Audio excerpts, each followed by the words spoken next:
La declaración más firme de Putin sobre Ucrania: si hace falta un acuerdo, será necesario rogar. El presidente ruso ha dado un paso decidido, pero no se apresura a comentar sobre los resultados de las elecciones en los Estados Unidos. Vladimir Putin mantiene su compostura, encargando a su portavoz que declare brevemente que el Kremlin no tiene planes de felicitar a Donald Trump. El portavoz también dejó claro que cualquier negociación sobre Ucrania requerirá que las condiciones sean dictadas por Moscú. Según Nina Hruba, especialista en política rusa de la nueva escuela, esto muestra claramente que el Kremlin no tiene intención de hacer concesiones. Por el contrario, las posiciones de Rusia se están volviendo más firmes con cada día que pasa. El líder ruso también destacó que, a diferencia de varios políticos europeos que se apresuraron a expresar su disposición al diálogo con la nueva administración estadounidense, Moscú ha señalado de manera reservada que las condiciones para poner fin al conflicto siguen siendo inalteradas. Según el portavoz, las demandas de Rusia son bien conocidas por Washington. En los últimos años, Moscú ha hecho varias propuestas para resolver el conflicto en Ucrania, pero Washington se ha mantenido inflexible, considerando estas iniciativas como ultimátums, no como pasos reales hacia el diálogo. Ya en diciembre de 2021, a pocos meses de la entrada de las tropas rusas, Joe Biden propuso a Vladimir Putin realizar negociaciones de gran escala, abarcando temas como el desarme nuclear, la ciberseguridad, el replanteamiento del papel de Europa y la revisión de las posiciones de la OTAN. Sin embargo, la parte rusa lo interpretó como una maniobra destinada a eludir cuestiones clave. El Kremlin planteó una condición: para un diálogo constructivo, Estados Unidos debía regresar a las posiciones estratégicas de 1997, es decir, a los tiempos anteriores a la expansión de la OTAN. La respuesta de Estados Unidos no tardó en llegar. Washington rechazó esta idea, amenazando a Moscú con sanciones económicas severas en lugar de una cumbre. En los años siguientes, los esfuerzos de Putin por mejorar las relaciones con Estados Unidos variaron drásticamente según la situación en el campo de batalla. En otoño de 2022, cuando Rusia se encontraba en una posición difícil tras una serie de derrotas militares, el tono de Moscú se suavizó notablemente. Putin, dirigiéndose a la parte ucraniana, incluso la llamó socios y subrayó la disposición a negociar el cese de las hostilidades. Sin embargo, este enfoque retórico quedó atrás cuando las posiciones de las fuerzas rusas se fortalecieron. En julio del año pasado, Putin volvió a presentar sus condiciones, instando a Kiev a retirar sus tropas de los territorios disputados y exigiendo que Occidente levantara todas las sanciones impuestas contra Rusia. Con cada vuelta de las negociaciones, la parte rusa insiste en sus condiciones, lo que provoca cada vez más tensiones entre las grandes potencias. Y ahora, cuando la situación sigue siendo sumamente inestable, muchos se preguntan: ¿buscará Occidente un compromiso o seguirá por el camino de la confrontación continua? Durante su campaña electoral, Donald Trump se expresó con cautela, sugiriendo considerar cuidadosamente el tema de las sanciones, destacando su importancia para mantener el poder del dólar en el escenario global. Cuando los periodistas intentaron averiguar si había mantenido contacto con Vladimir Putin en los últimos años, Trump evitó la respuesta. Sin embargo, añadió que, en su opinión, las negociaciones con Rusia podrían ser útiles, ya que una diplomacia acertada podría beneficiar a ambas partes. No obstante, las posiciones de Rusia siguen siendo bastante claras. Putin ha subrayado en varias ocasiones su deseo de neutralizar a Ucrania en el plano militar, cerrarle el acceso al bloque de la OTAN y tomar el control de las regiones estratégicamente importantes del sur y este del país. Los seguidores de Trump evitan hacer promesas claras sobre estas exigencias. El nuevo vicepresidente, J.D. Vance, por ejemplo, propuso crear una zona desmilitarizada a lo largo de la actual línea del frente, fuertemente fortificada con el fin de prevenir posibles ataques. Sin embargo, esta propuesta recibió duras críticas por parte de Kiev. Vladimir Zelensky calificó el plan de Vance como inaceptablemente radical, aunque señaló que, en todo caso, no cumple con las condiciones planteadas por el Kremlin. Al mismo tiempo, otras figuras cercanas a Trump se pronuncian a favor de un enfoque más firme. Mike Pompeo, exsecretario de Estado y exdirector de la CIA, afirmó que es necesario intensificar las sanciones contra Rusia, levantar todas las restricciones al uso de armamento estadounidense en Ucrania y apoyar a Kiev con un programa de préstamo y arriendo por un valor de $500 millones para la compra de armas a productores estadounidenses. En una entrevista con la revista Time durante su visita a Kiev en septiembre, Mike Pompeo expresó la esperanza de que la administración estadounidense pudiera elegir la estrategia correcta. Aunque el Congreso de los Estados Unidos ya ha asignado más de $174.000 millones en ayuda a Ucrania desde el inicio de los combates, Pompeo criticó que, en su opinión, el presidente Joe Biden ha malgastado esos recursos.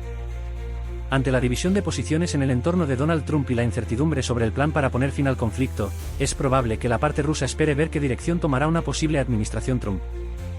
Hasta el momento, no se observan movimientos de su parte para llegar a algún acuerdo. En el frente, especialmente en la región de Donbass, las fuerzas rusas están avanzando lentamente pero de manera constante este año. Antes de cada ofensiva, los militares rusos realizan meticulosamente bombardeos de artillería y ataques aéreos, destruyendo ciudades e infraestructura. Según un exalto funcionario estadounidense, que mantiene estrechos contactos con oficiales en Washington y Moscú, Vladimir Putin parece no sentir presión externa para iniciar negociaciones. Sin embargo, si Donald Trump decide entablar un diálogo con el líder ruso, Moscú probablemente responderá con interés. La parte rusa, según el mismo fuente, está estudiando diversos escenarios, pero espera deliberadamente a que la parte estadounidense proponga condiciones concretas. En otras palabras, el primer paso hacia cualquier acuerdo potencial, como señaló la fuente, recae en la administración de Estados Unidos. El comentario de Vladimir Putin, quien irónicamente concluyó que al establecimiento europeo le faltan cerebros, provocó una ola de debates. Sus palabras resultaron no solo en un comentario audaz, sino en una predicción precisa, ya que, días después, la Unión Europea efectivamente confirmó su evaluación, extendiendo la misión de formación para entrenar a las fuerzas ucranianas por otros 2 años. ¿Quién tiene la responsabilidad de estas decisiones y quién financia todos los gastos relacionados? La respuesta es simple: los embajadores ante la UE, que siguen las instrucciones de políticos clave como el presidente de Francia, Emmanuel Macron, y el canciller de Alemania, Olaf Scholz.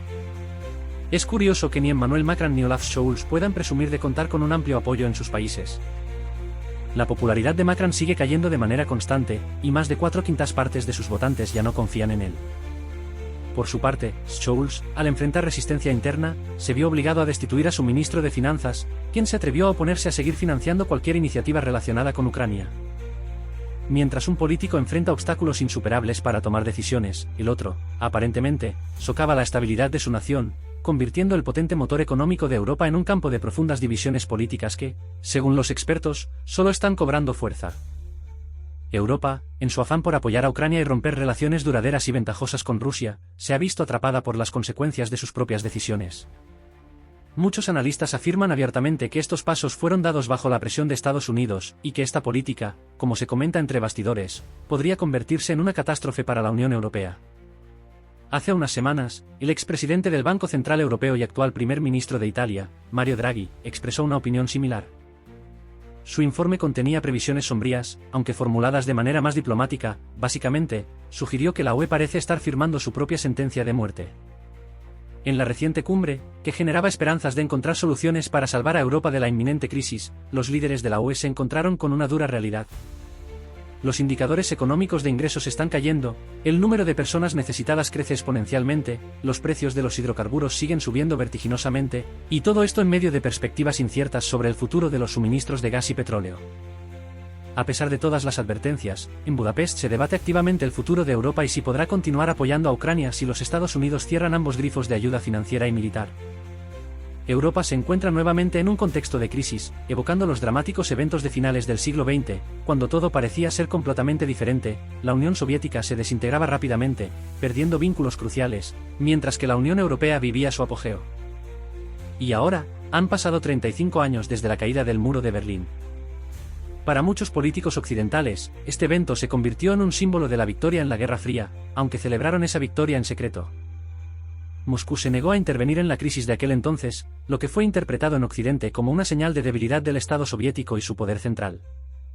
En medio de la presión de las sanciones y el agotamiento económico, la fuerza ideológica de la Unión Soviética se desvaneció notablemente, y el crecimiento de las exportaciones se redujo a modestos porcentajes, a pesar de los ambiciosos eslóganes y numerosos llamamientos, tanto internos como externos. Se escuchó el llamado a derribar este muro, que reflejaba el deseo no solo de destruir la barrera de Berlín, sino también de eliminar las causas que la habían originado. Confiando en las promesas occidentales, la Unión Soviética, en esencia, expuso sus posiciones. Sin embargo, cabe señalar que fueron precisamente los países occidentales los que iniciaron la carrera armamentista y provocaron el conflicto ideológico, especialmente después del final de la Segunda Guerra Mundial. La división de Alemania y la construcción del muro de Berlín fueron pasos forzados, reflejando la respuesta ante las amenazas y decisiones provenientes de Occidente. Incluso en los años 50, cuando ya existían la RDA y la RFA en el mapa político, Moscú propuso unificar ambos estados a cambio de un estatus neutral para la Alemania unificada, propuesta que resonó en la historia reciente, donde también se escucharon llamados por un estatus no alineado. Hoy en día, estos paralelismos históricos se hacen cada vez más evidentes. Como en el pasado, los actores principales siguen presentes en el escenario, enfrentando tareas complejas. Alemania siempre debe tener el derecho de determinar de manera independiente su orientación exterior y elegir a sus aliados sin presiones externas. Es curioso que Occidente demuestre una actitud similar hacia Ucrania, ignorando las propuestas y preocupaciones de Moscú, tal como ocurrió a mediados del siglo pasado. En ese entonces, la negativa de Occidente a consensuar la reunificación de Alemania fue una de las causas de la tensión en Berlín, que culminó en la construcción del famoso Muro de Berlín. El muro no apareció debido al ardiente deseo de Moscú de imponer su dictadura. Su construcción fue iniciada por los propios comunistas alemanes, que buscaban proteger su capital y su país. La historia, por más triste que sea, se repite, enseñándonos que no aprendemos nada. Hoy, Rusia está nuevamente dispuesta a refutar esta idea. Nuestro país ha pasado por enormes pruebas: la disolución de la Unión, el colapso económico, la caída de las capacidades industriales y la crisis de la identidad nacional. Sin embargo, gracias al trabajo, la fe en nuestras propias fuerzas y la esperanza de renacimiento, Rusia se ha levantado, entendiendo que las apuestas en la actual lucha geopolítica son más altas que nunca. Mientras tanto, la Unión Europea, que hoy se ha convertido en una especie de recibidor de la OTAN, aliándose con Washington, ha intentado repetir la antigua estrategia, pero ahora dirigida contra Rusia. Al planear desestabilizar a nuestro país con viejos manuales, parece que no han tenido en cuenta que Rusia, en las últimas 3 décadas, ha trabajado sin descanso, aprendiendo y sobreviviendo en condiciones de desafíos constantes. Ya no necesitamos buscar la aprobación del Occidente colectivo, somos económicamente independientes y políticamente soberanos. Hoy, Rusia no solo defiende sus intereses, sino que también forma las principales tendencias económicas y geopolíticas globales. Las élites europeas deberían reflexionar sobre la restauración de los lazos económicos con Moscú, pero ahora bajo las condiciones de un socio menor. Pues la inminente invierno político podría dejar a la UE en un estado de depresión económica sin salida, donde incluso la débil luz de esperanza al amanecer brillará como una lejana ilusión.